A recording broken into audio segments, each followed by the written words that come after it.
Assalamualaikum warahmatullahi wabarakatuh. Perkenalkan, nama saya Adinda Nadila Selsabila dengan NPM 21901013117.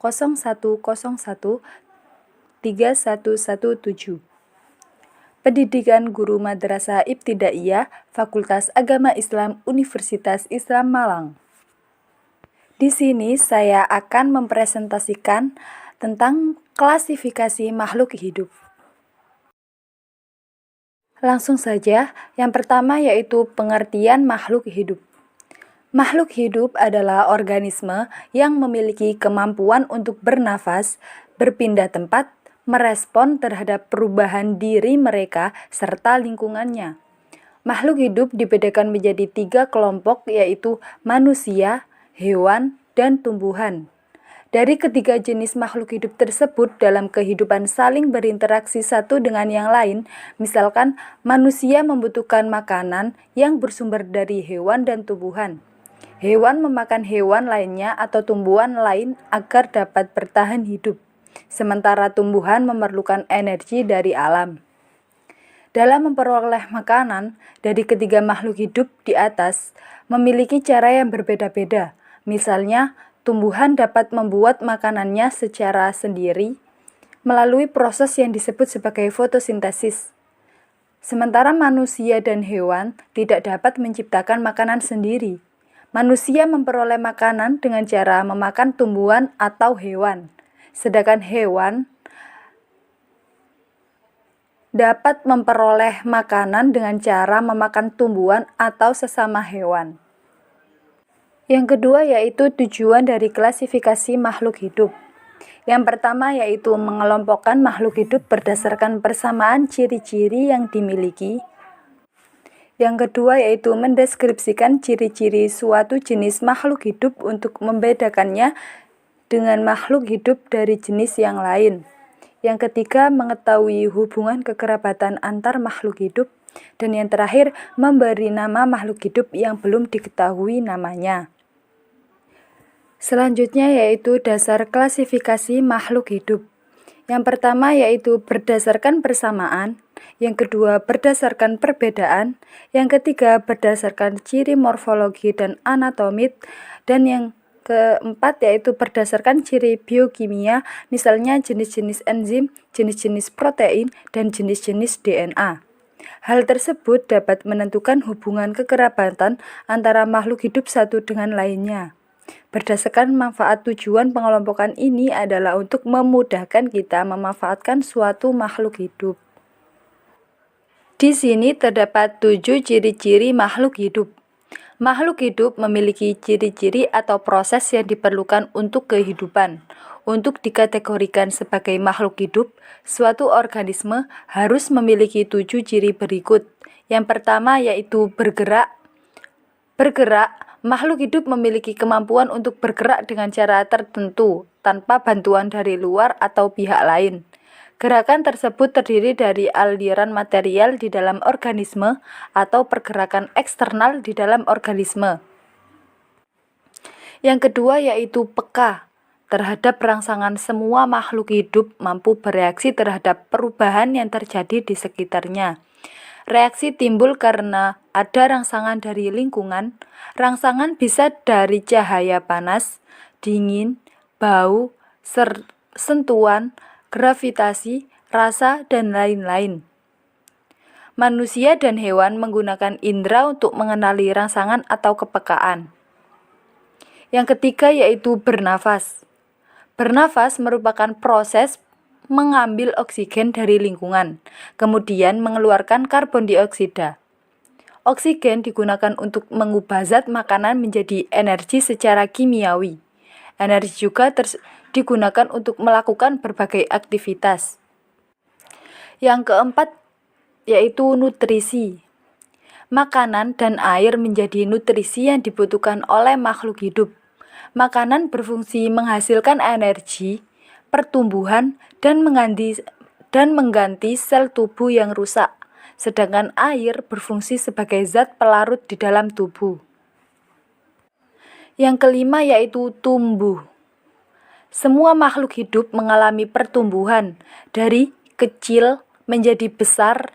Contohnya, bayi akan terus berkembang menjadi manusia dewasa atau orang besar. Sebuah biji tumbuhan yang ditanam akan menjadi kecambah dan berakhir sebagai tanaman besar.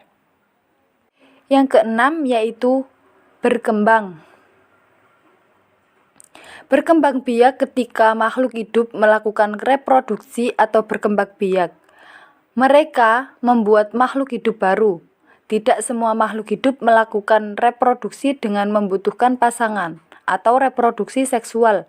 Bagi mikroorganisme kecil seperti protozoa, jamur, maupun bakteri melakukan reproduksi aseksual atau melakukan reproduksi tanpa pasangan. Mereka bisa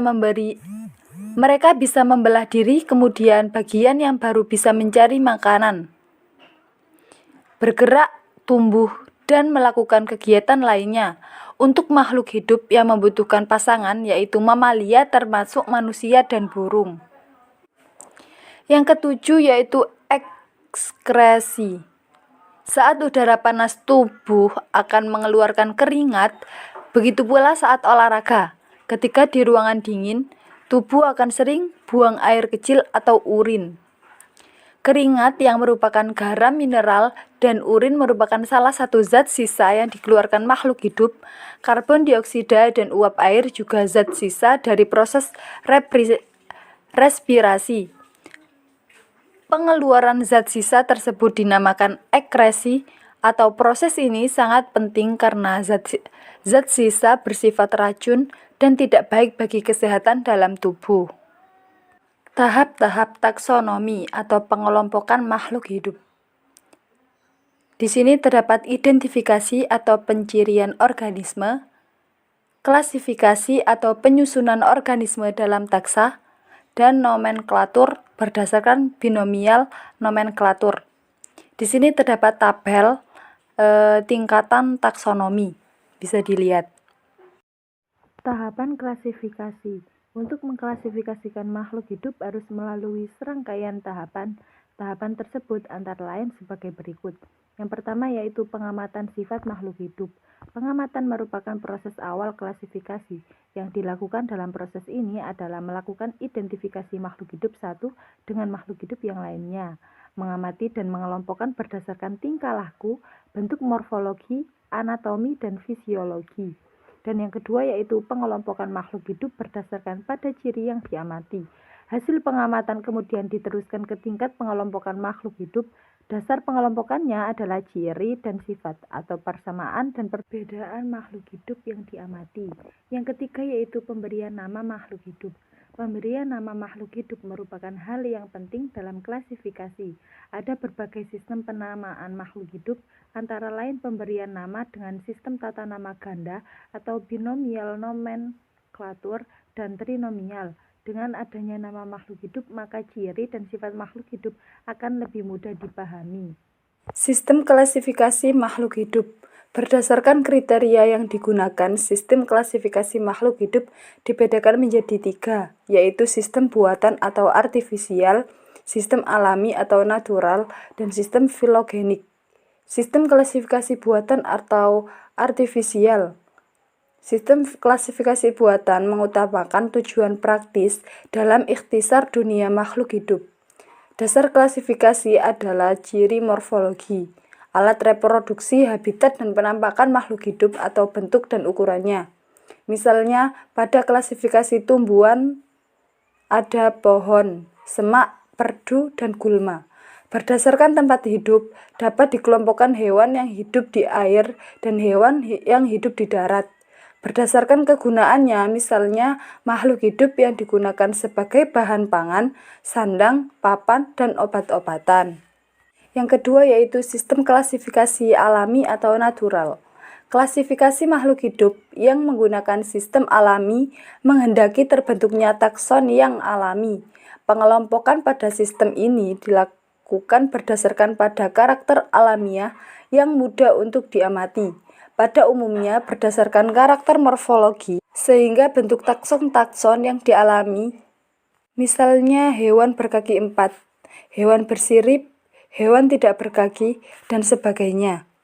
Sedangkan pada tumbuhan, misalnya tumbuhan berdaun menyirip, tumbuhan berdaun seperti pita, dan sebagainya. Di sini terdapat tabel perkembangan klasifikasi makhluk hidup. Lanjutan yaitu sistem klasifikasi filogenik. Sistem klasifikasi filogenik merupakan suatu cara pengelompokan organisme berdasarkan garis evolusinya atau sifat perkembangan genetik organisme sejak sel pertama hingga menjadi bentuk organisme dewasa. Sistem klasifikasi ini sangat dipengaruhi oleh perkembangan teori evolusi. Teori ini diperkenalkan oleh Charles Darwin pada tahun 1859. Sistem klasifikasi filogeni ini merupakan sistem klasifikasi yang mendasari sistem klasifikasi modern yang dipelopori oleh Hodgkinson, Cronquist, dan lainnya. Makin dekat hubungannya kekerabatan, maka makin banyak persamaan morfologi dan anatomi antar takson. Semakin sedikit persamaan, maka semakin besar perbedaannya. Berarti makin jauh hubungan kekerabatannya. Misalnya, orang hutan lebih dekat kekerabatannya dengan monyet dibandingkan dengan manusia. Hal itu didasarkan pada tes biokimia setelah ilmu pengetahuan berkembang pesat, terutama ilmu pengetahuan tentang kromosom, DNA, dan susunan protein organisme. Sistem tata nama ganda atau binomial nomenklatur. Sebelum digunakan nama baku yang diakui dalam dunia ilmu pengetahuan, makhluk hidup diberi nama sesuai dengan nama daerah masing-masing, sehingga terjadi lebih dari satu nama untuk menyebut satu makhluk hidup. Misalnya, mangga, ada yang menyebut taipa di daerah Makassar, ada yang menyebut pao di daerah Bugis, dan ada yang menyebut pelem di daerah Jawa. Nama pisang di daerah Jawa Tengah disebut dengan gedang, sedangkan di daerah Sunda gedang berarti pepaya. Karena adanya perbedaan penyebutan ini, maka akan mengakibatkan salah pengertian sehingga informasi tidak tersampaikan dengan tepat ataupun informasi tidak dapat tersebar luas ke daerah-daerah lain ataupun negara lain. Carolus Linnaeus pada tahun 1707 sampai dengan 1778 adalah seorang ilmuwan Swedia yang meneliti tentang tata cara penamaan dan identifikasi organisme atau sistema natur yang menjadi dasar taksonomi modern. Untuk menyebut nama makhluk hidup, Carolus Linnaeus menggunakan sistem tata nama ganda yang aturannya sebagai berikut. Yang pertama yaitu nama spesies terdiri atas dua kata. Kata pertama adalah nama jenius dan kata kedua adalah penunjuk spesies. Yang kedua yaitu kata pertama diawali dengan huruf besar dan kata kedua dengan huruf kecil. Yang ketiga yaitu menggunakan bahasa Latin atau ilmiah atau bahasa yang dilatinkan, yaitu dengan dicetak miring atau digarisbawahi secara terpisah untuk nama jenius dan nama spesiesnya. Contohnya, ilmiah jagung adalah Z. mais atau dapat pula ditulis Zea mais. Hal ini menunjukkan nama jenius Zea dan nama petunjuk spesies mais. Yang terakhir yaitu pengklasifikasian makhluk hidup. Pengklasifikasian makhluk hidup dibagi menjadi dua, yaitu kelompok hewan dan kelompok tumbuh-tumbuhan. Kelompok hewan yang terdapat di muka bumi ini sangat beragam, baik dari segi bentuk maupun ukuran. Secara umum, hewan dapat dikelompokkan menjadi dua, yaitu hewan vertebrata atau bertulang belakang dan hewan avebrata tidak bertulang belakang. Hewan bertulang belakang atau vertebrata adalah kelompok hewan yang memiliki tulang belakang. Mereka umumnya memiliki tubuh simetri bilateral, rangka dalam, dan berbagai alat tubuh. Ada 5 kelompok hewan vertebrata yaitu Pisces, Amphibia, Reptilia, Aves, dan Mamalia. Dan hewan tidak bertulang belakang atau avertebrata dikelompokkan menjadi 8. Hewan ini adalah protista mirip hewan protozoa, hewan berpori atau porifera, hewan berongga atau Coelentera, cacing pipih Platyhelminthes, cacing giling Nemathelminthes, cacing berbuku-buku Annelida, hewan lunak Mollusca, hewan berkaki beruas-ruas Arthropoda, dan hewan berkulit duri Echinodermata. Selanjutnya yaitu kelompok tumbuhan. Kingdom Plantae atau tumbuhan dibagi ke dalam beberapa divisio, yakni lumut, Bryophyta, paku-pakuan, Pteridophyta, tumbuhan berbiji, Spermatophyta, serta ganggang, Ptalophyta. Di slide terakhir terdapat pembagian hewan yang bertulang belakang atau vertebrata dan hewan tidak bertulang belakang atau invertebrata. Di situ terdapat contoh-contoh hewannya serta pembagian-pembagian jenisnya. Demikian akhir presentasi saya. Semoga bermanfaat untuk kita semua. Wassalamualaikum warahmatullahi wabarakatuh.